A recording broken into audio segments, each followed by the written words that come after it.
Oke, halo guys, welcome back to Mudah Belajar Investasi, teman trading dan investasi kalian.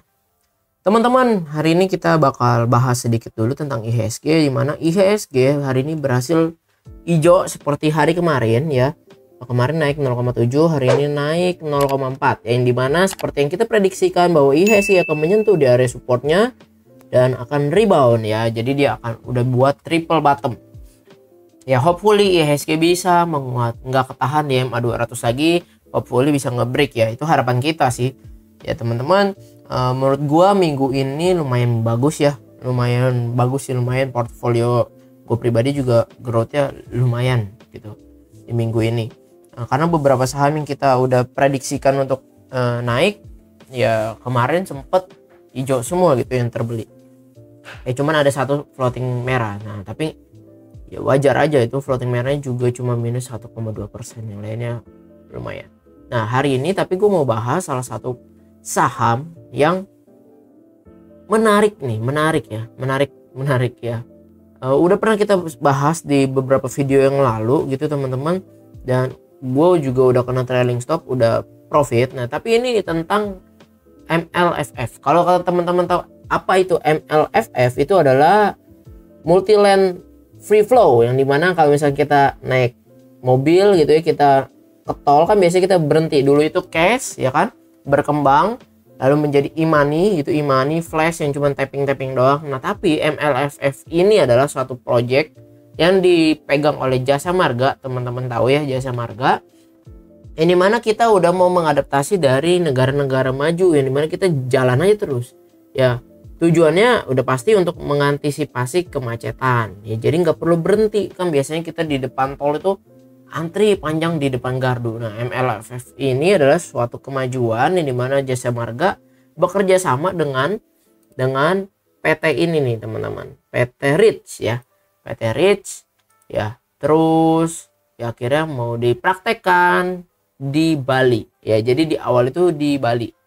Nah udah mulai rilis hari ini berita mengenai ini ya, si Jasa Marga tuh hari ini tanggal 9 Juni tadi udah menyampaikan bahwa ya tetap jalan kok, project ini akan tetap jalan gitu, akan tetap jalan ya. Nanti tinggal lihat aja ke depannya gimana ya dengan perusahaan Rich ini yang bakal nih.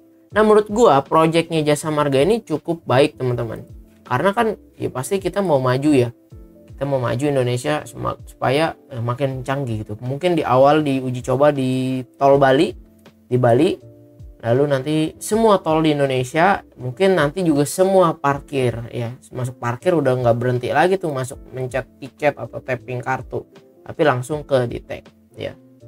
Nah seperti itu tentang Jasa Marga teman-teman. Nah kita langsung bahas aja Jasa Marga dari sisi teknikal maupun fundamentalnya gitu ya. Nah coba kita lihat dari teknikalnya dulu ya. Teknikalnya sebetulnya kan kita udah entry waktu itu di 3.600 ya teman-teman, harusnya udah entry dan harusnya hari ini floating profit kurang lebih 5% nih. Coba kita tarik ya, 4,8% lah ya harusnya. Nah tapi sebetulnya waktu itu gue juga pernah bilang di sini, waktu dia kalau udah kena trend line di sini terus ada rebound, entry juga dengan target sampai ke 3.500. Gue juga udah beli teman-teman waktu itu ya. Jadi waktu itu kita harusnya yang itu udah sempat take profit. Nah jadi kalau misalkan untuk Jasa Marga dari sisi teknikal ini gue kesampingin dulu ya teman-teman, biar nggak bias. Ini gue hapus, ini juga udah gue hapus. Teman-teman lihat bahwa di sini tuh ada namanya pattern ascending triangle untuk si Jasa Marga. Ini mana waktu dia downtrend ya, downtrend dari tahun 2022 bulan Juni dia mulai downtrend terus. Nah ini ada tanda-tanda reversal dari Maret ya, dari Maret 2023 sampai sekarang nih, yang dimana target ascending triangle-nya itu bisa ke 4.000 ya. Dengan project yang dirilis sama Jasa Marga MLFF ini, apakah Jasa Marga bisa mencapai targetnya di area 4.000 ya? Kemungkinan besar ya bisa gitu teman-teman. Tapi ingat Jasa Marga ini udah naik 1, 2, 3, 4 hari ya. 4 hari kenaikannya kita lihat apakah dengan volume yang cukup bagus, volume terus meningkat. Ditambah yang paling gue demen adalah kemarin waktu di 8 Juni dia ngebreak 3%, tapi dengan volume yang 2 kali lipat dari rata-rata yang dia di sini ya, dan hari ini naik lagi 4% dengan volume yang lebih tinggi lagi dibanding kemarin. Ya, ini adalah pertanda baik bahwa valid breakout ya. Jadi ini valid breakout nih. Jadi ascending triangle udah valid nih. Dan MACD-nya golden cross di area plus. Teman-teman lihat nggak ada yang minus di sini. Ya, teman-teman bisa lihat sendiri. Ya, garis line biru 56, merah 35, ya histogram 20. Ya, stochastic golden cross cakep banget. Foreign juga akumulasi hari ini aja dia akumulasi 9,4 miliar. Kalau misalnya kita ngelihat total akumulasi si foreign dari selama ascending triangle terbentuk, kita lihat dari bottom ya, 16 Maret. Coba kita lihat 16 Maret nih. Ya, ini masih normal distribusi waktu dari sini. Tapi ini udah broker udah banyak yang akumulasi nih teman-teman. MG, BB, AK, AZ ya. Ini udah akumulasi, tapi YP tetap masih buang barang domestik nih. Ya, terus selama kenaikan yang ini waktu di tanggal 6 Juni kita lihat lagi 6 Juni ya, small akum ya, CC 12 miliar, CS 4,8, ini udah mulai nih akumulasi dikit-dikit ya. Tapi volume kita lihat waktu dia ngebreak volume besar. Ini dari sisi teknikal gua demen ngeliat Jasa Marga, kemungkinan besar bisa ke 4.000. Tapi sebelum kita bahas tentang entry-nya karena dia udah naik 4 hari beruntun, kita ngomongin ke fundamental ya. Coba ya kita cek ke fundamental lah. Jasa Marga ya, teknikalnya cukup bagus. Kita lihat ke fundamentalnya.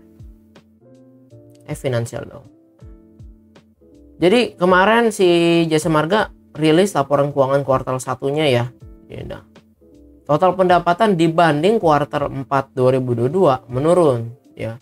Kalau dibandingin kuartal keempat menurun berapa? 400 miliar lah ya, dari 4,8 triliun jadi 4,4 triliun, jadi turun 400 miliar teman-teman dari kuartal 4 ke kuartal 1. Wajar aja gak sih kuartal 4 tinggi pendapatannya? Iya, lumayan wajar menurut gua karena di sana gitu ada liburan Natal, liburan tahun baru yang dimana banyak orang keluar kota ya, banyak orang liburan pakai mobil gitu lewat tol ya, itu masih sangat wajar menurut gua.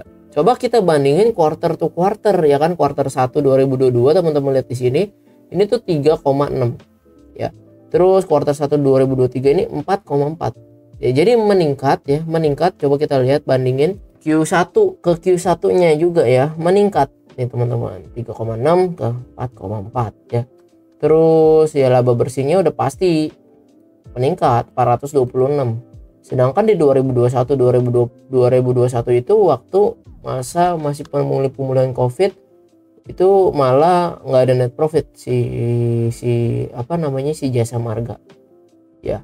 Itu pasti ada lain hal yang banyak teman-teman. Jadi kayak beban itu kan, beban keuangannya tuh minusnya waktu lumayan, terus juga jadinya minus, jadinya di 2021 itu minus gitu. Nah, tapi ini udah ada recovery dari 2022 ke 2023, kelihatan ada peningkatan. Kalau misalkan kita ngeliat dari laporan keuangan kuartal 1 ya, menurut gua Jasa Marga udah bagus gitu ya, udah bagus nih teman-teman. Terus kita lihat juga nih teman-teman, ini gua pindahin ke annual, jadi kita lihat yang tahunannya teman-teman. Kalau misalkan kita lihat tahunannya, ROA-nya itu return on asset-nya itu bertambah ya, di mana 2020 0,48, 2021 1,6, 2022 3%. Ya naik nih. Jadi dia ada progres kenaikan gitu. Dari 2020 waktu masa pandemi gitu ya. Masa-masa pandemi. Jangan ngeliat 2020, oke kita lihat 2019. 2019 dia 2,2%. Dan sekarang di 2022 itu udah 3%. Jadi lumayan ada peningkatan. Jadi dia bertumbuh ROA-nya. Nah, sekarang kita lihat ke ROE-nya, return on equity-nya. Ya, kita lihat bahwa dari 2019 11,8, ini peningkatan terus ke 2022. Jadi ini ada peningkatan nih, teman-teman. Nah, terus kalau misalnya teman-teman mau lihat oh, mahal atau murah nih. Ini kita lihat ke price to book value-nya. Kita lihat ke price to book value, PBV. Nah, price to book value-nya si siapa namanya, JSMR atau Jasa Marga ini 0,99 atau ya 1. Jadi kalau misalkan price book value itu ya, kalau 1 itu adalah hal yang normal, emang pasarannya segitu. Jadi boleh dikatakan Jasa Marga ini dari price book value-nya itu ya nggak mahal dan nggak murah. Jadi dia nggak under value-nya cuma 0,01. Nah seperti itu. Nah kalau menurut teman-teman dari sisi fundamental Jasa Marga menarik ke buat kita koleksi. Ya silakan bagikan pendapat kalian tuh dari sisi itu. Kalau dari teknikal gua bilang menarik, tapi menariknya bukan langsung HK besok ya. Hopefully gua maunya gua ya, belum tentu maunya market gitu. Ini maunya gua, bukan maunya market. Jadi ini coba naik line-nya gua naikin sedikit dari sini ke high-nya yang di tanggal 19 Mei itu di 3600. Gua mau lihat dari 6 Juni. Tadi kan kita lihat ya 6 Juni. 6 Juni tuh sampai hari ini ya. Hari ini tanggal 9 Juni dong harusnya ya. 9 Juni. Nah small akum average mereka itu di 3626 ya, 3626, yang dimana hari ini udah close di 3770. Ini lagi-lagi maunya gua maunya dapat harga ya kurang lebih sama nih sama mereka 3626, karena ini baru breakout. Kita mau tunggu dia retrace karena dia udah naik 4 kali dengan volume yang cukup bagus ya, meningkat. Maunya retrace mana 3600 26 ya, kita tunggu di 3600 kurang lebih di area sini ya. Jadi kalau dia retrace ini menurut gue ya bagus gitu, tapi dengan catatan retrace-nya low volume.